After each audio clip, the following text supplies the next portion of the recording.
26 जून को दोपहर के वक्त आयतुल्लाह खामेनी ने ईरानी कौम के नाम तीसरा वीडियो पैगाम नशर किया है और रिलीज किया है।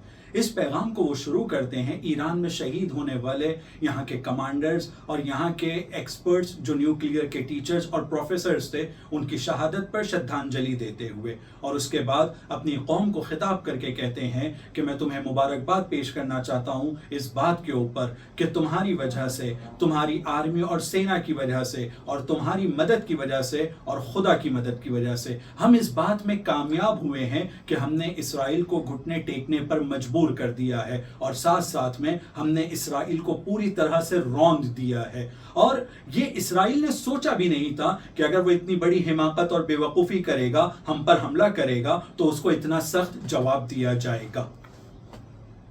दूसरी मुबारकबाद उन्होंने अमेरिका पर कामयाबी की पेश की है और कहा है कि ईरानी कौम ने, ईरान ने, जमहूरियत इस्लामी ने अमेरिका को भी शिकस्त दी है।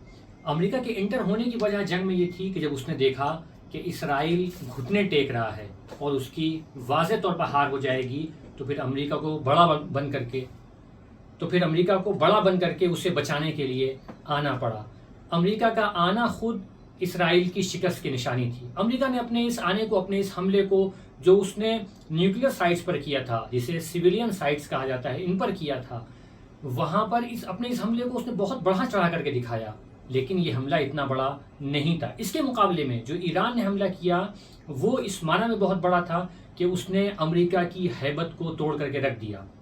और मैं ये बात ऐड करना चाहूँगा कि उन्होंने जो ये कहा है कि ये हमला अपने आप में बड़ा था, तो हो सकता है कुछ लोग कहें कि तो बहुत छोटा हमला था। उसकी वजह ये है कि आप देखें कि आज की दुनिया ऐसी है। Aim right, achieve big. At KR Mangalam University, we provide you the platform to turn your dreams into reality. At KR Mangalam University. कि अमेरिका के ईरान की न्यूक्लियर साइट्स पर हमला करने के बावजूद भी कोई नहीं है ज़बान से जो कंडेम कर सके इस हमले को। जितनी बड़ी बड़ी संस्थाएं हैं दुनिया में, कोई इसको कंडेम करने को तैयार नहीं है। अमेरिका कोई कंडेम नहीं कर सकता, लेकिन ईरान ने उसके ऊपर मिसाइल दाग करके बता दिया कि अगर तुम एक हमला करोगे तो हम उसका कई मिसाइलों से जवाब देंगे।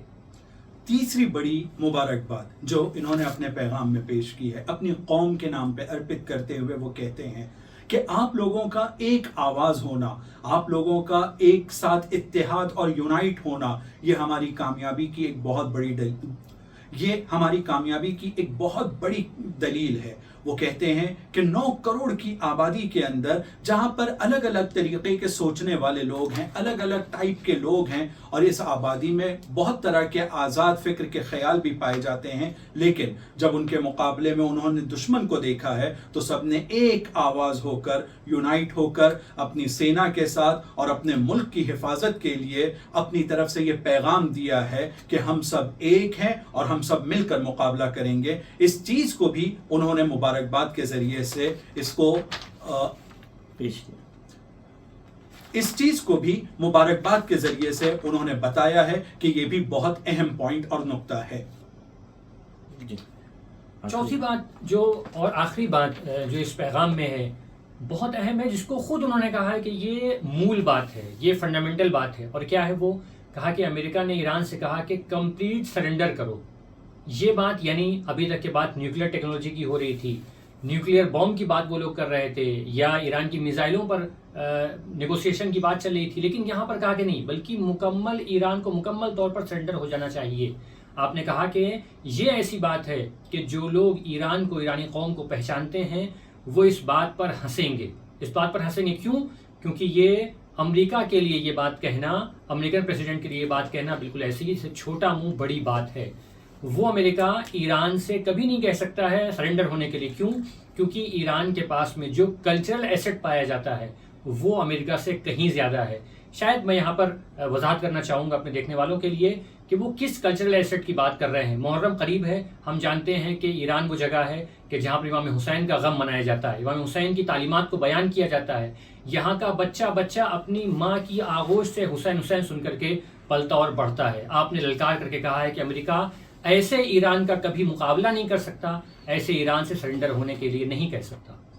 और एक शायद बात जो उनके पैगाम में बहुत इंपॉर्टेंट थी, जिसकी तरफ उन्होंने इशारा किया है اور وہ یہ ہے کہ امریکہ ایکسپوز ہو گیا ہے. اس نے جو ایران کو سرنڈر ہونے کے لیے ٹرمپ کے منہ سے یہ کلمات اور یہ جو شبد نکلے ہیں، یہ وہ باتیں ہیں جو پچھلے 45 سال سے یہ امریکہ کے من اور امریکہ کے دل میں تھے. کبھی وہ ہیومن رائٹس کے عنوان سے، کبھی وہ عورتوں کے حقوق کے لیے اور خواتین کے حقوق کے نام سے، اور کبھی وہ الگ الگ عنوان سے، میزائل کی وجہ سے، نیوکلیئر پرمانو ہتھیار کے نام سے، الگ الگ عنوان سے وہ آتا تھا، اور ہمیشہ اس کی منشا اور من میں اس کے یہی ہوتا تھا کہ ایران کو سرنڈر کرنا ہے.